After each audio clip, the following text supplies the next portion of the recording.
Hello students, আজি video তোমালোকক মই দেখাম যে এনুকা ধৰণৰ লিনিয়াৰ ইকুৱেচন আমি এটা সিম্পল ওয়েত কেনেকৈ সলভ কৰিব পাৰো এতিয়া এই ইকুৱেচনটো ভালদৰে চোৱা ইকুৱেচনটো হ'ল 3x/5 + 2x/3 = 4/3 এটা এটা হ'ল লিনিয়াৰ ইকুৱেচন আৰু ইয়াত ফাৰ্স্ট স্টেপত আমি কি কৰিম আমি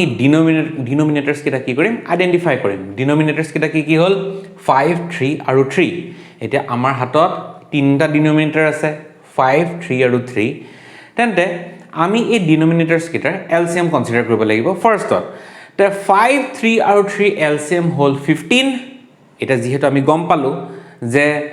ডিনোমিনেটৰস কিটাৰ এলসিএম হ'ল 15 আমি কি কৰিম 15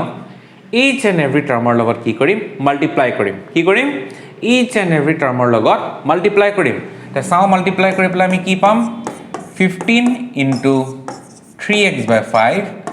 plus 15 into 2x/3 is equals to 15 into 4/3 তে আমি আৰু ফাৰ্দাৰ ডিভাইড কৰো তে 5 1s are 5 5 3s are 15 3 1s are 3 3 5s are 15 3 1s are 3 3 5s are 15 the next step what ami pam 3 3s are 9x plus 5 2s are 10x equals to 5 4s are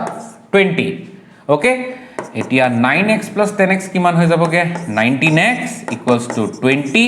19 ok jodi ami right side le anu eta division hoy jabo te x equals to